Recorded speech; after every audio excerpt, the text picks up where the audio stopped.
What's up and Happy New Year everyone. This is my FPL Gameweek 20 team selection. We're going to discuss my team selection as usual, a couple of transfer targets I have going into Gameweek 20.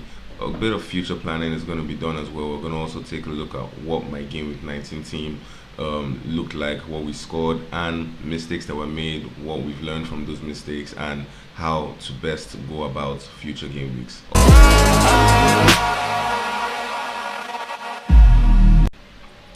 Hello everyone, FPL.CARNAGE here. So, in Game Week 19, a total of 35 points for my team. It was just so many what ifs in Game Week 19.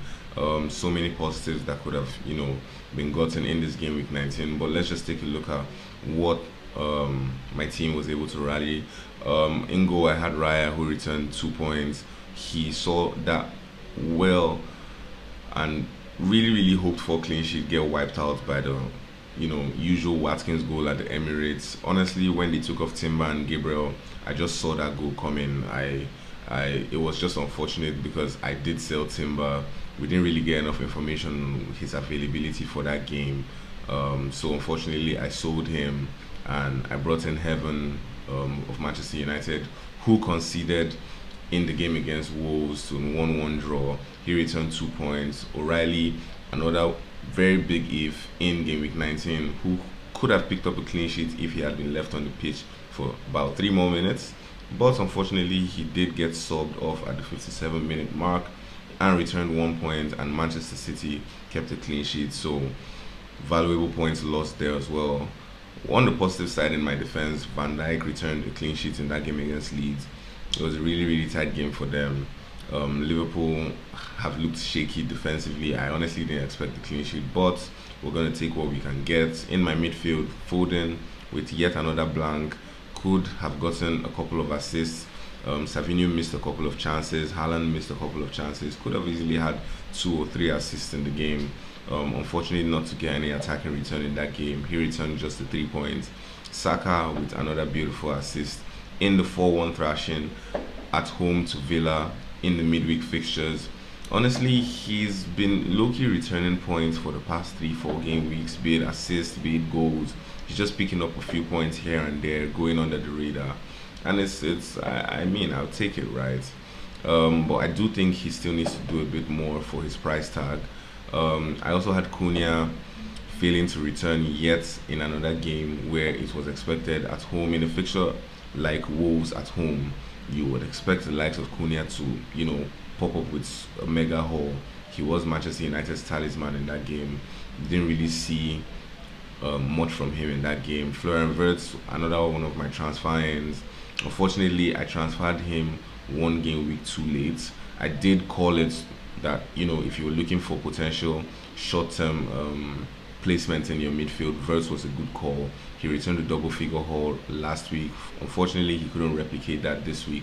He returned just the 3 points. Minte having to come off early in the second half due to an injury to his hamstring, so he returned just 4 points. Fortunately, he was able to get an assist for a penalty goal that was converted by Welbeck in that game against West Ham. And up top, yet another blank for my captain Erling Haaland. He returned just 4 points, and another blank for Thiago, who also returned 2 points in that game against Tottenham. On my bench, I had Guehi, who returned 2 points in the game against Fulham. It's weird he hasn't returned DEFCON points or anything in his past 3 games, which just makes the whole owning him really frustrating. Because that's one of the reasons I got him, and at that price tag, there's no return on investment, right? Goodmanson with 8 pointer, great game from Leeds in that fixture against Liverpool. It was a really great game from them, really great defensive display to come away with a point on New Year's Day. Good defensive work from them. I think he also picked up DEFCON points as well. Krupi Jr., my third player on my bench, he didn't feature in that game against Chelsea, so he returned 0 points. Dubravka with 2 points as well against Newcastle. So 35 points, another slight red arrow, but we're going into the second half of the season. A lot of blank game weeks, a lot of double game weeks yet to come. We've gotten a new set of chips, and I believe we're going to, begin to turn things around. moving forward. Yeah. So let's just look at what my game week 20 team selection is lining up. At the moment, I have a few ideas, right, for players that I would love to bring in. Definitely, I want to bring back an Arsenal defender, most likely Gabriel. I did have the chance to bring him in. It would have been a straight swap for Timber last week, but I just felt like the game against Villa was going to be a tighter game. I did not expect a massive point haul, right? A 15-point haul, right? Kudos to FPL managers who jumped right on him for that fixture. Really, really brilliant move. Scored the goal, kept the clean sheet, got subbed out before they conceded the goal. Knocked in some bonus points as well. So really brilliant move. I want to bring back an Arsenal defender. Yes, their fixture um, um, tickers on the FPL app look red, but they still have the highest odds for projected clean sheets over the next 4 or 5 game weeks. So I do want to bring in an Arsenal defender. Currently, I have Raya in goal, who is away at Bournemouth. It's not an easy fixture, but with the likes of their talisman Semenyo being linked to Manchester City, we did hear from Iraola that there's a possibility that yeah he's gonna still feature in that game. But I think with the likes of Gabriel and Timber and their defensive structure just returning to what we saw earlier in the season, I do think it may be more difficult for Arsenal to concede in this game. And Bournemouth are one of the sides that have conceded most goals from set pieces, so it just raises the Gabriel appeal, right? So I am looking at moving away from Van Dijk to the likes of Gabriel. That's one of the transfers I really do have in mind. In my defense, I also have O'Reilly, who is starting at home to Chelsea. I am a bit worried about his minutes going into this game because he was subbed at 57-minute mark against Sunderland, and Vardiol and Aki put in a really good shift in that game. So I'm just a bit worried whether we see Pep shift a little bit to that starting back four in the next couple of games, or O'Reilly retains his position. We do know he plays better when Doku is available, and Doku returned to the City squad and featured for a couple of minutes in the second half. So it's still a 50-50 call, but he's going to be starting as my second defender. And he's my third away at Newcastle. Not really ideal for me. I am tempted to start Goodmanson because Leeds have just shown that they are really, really great in their last couple 6-7 games. Prior to the Liverpool game, they had managed to pick up 9 points out of possible 15. Liverpool game making it 10 out of possible 18, which is really impressive for them. And they are playing at home. Manchester United lack the certain firepower that they need to dismantle this Leeds team. So there is this possibility of a Leeds clean sheet. So I am honestly considering the Guehi or Goodmanson who to start.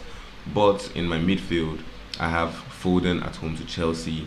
Hopefully he can get back to goal scoring in this game. Chelsea are without Caicedo in this game. There's still the uncertainty of who their manager is going to be going into this game, seeing as Enzo Maresca was sacked on New Year's Day. So I feel with the whole confusion in the air, City may be able to capitalize on this. Hopefully Foden gets back onto the goal scoring sheet, gets a couple of assists as well in that game. Saka and Cunha are also in my midfield. Saka, we're at Bournemouth. Hopefully he can continue to put in, this couple of assists, get in a goal, and maybe we see a double figure haul for him. I still think he's nailed on minutes. Champions League don't return till at least the third week in January, so I think Saka's minutes still look a bit safe. Cunha away at Leeds. Honestly, I don't know what to expect from him. Like I said, Leeds have been really, really good defensively. It may be a tight game for Manchester United, possibly a draw. I don't know if I'd see a 0-0 draw. Leeds could even come away with a win, right? But let's see what Cunha has to provide. He's still their talisman. He's still nailed on penalties, still on corners. So hopefully he provides an attacking return from one of these outlets, right? Florian Wirtz is my fourth midfielder. One I'm also possibly going to move away from. I'm looking at the likes of Paqueta.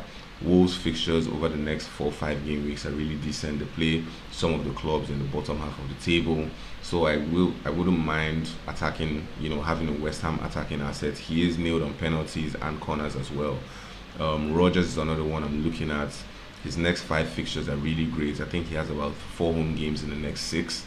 And Villa have shown that they're really, really good when they play at Villa Park so far. So Rogers is another one I'm keeping an eye out for. Bruno Guimaraes is my third option in that line to replace Florian Wirtz. He also has a couple of home games coming. He returned another 10-pointer in their previous game against Burnley. So these are the options I have. I am weighing up at the moment to replace Florian Wirtz. I also have Minte, who is my fifth midfielder. Yes, he did come off injured, but I think he may be okay for this game. It's just an issue of whether he gets the start, or are we going to see him come off the bench, right, like he did in the game against Arsenal. Herzler may want to manage his minutes from that injury that had him come off in the game against West Ham. So it's one I am keeping an eye out for. Depending on who I decide to start between Guehi and Goodmanson, if Minte doesn't get minutes at all, maybe one of them comes in for him. It's just risky. I don't know why I would have him in a nice fixture like Burnley and bench him, especially if I do bench him and he ends up getting a start, right? So I'm just going to start him either ways. One I could also do is I could just move away from Guehi to the likes of Malik Thiaw, Newcastle defender, and upgrade Van Dijk to an Arsenal defender.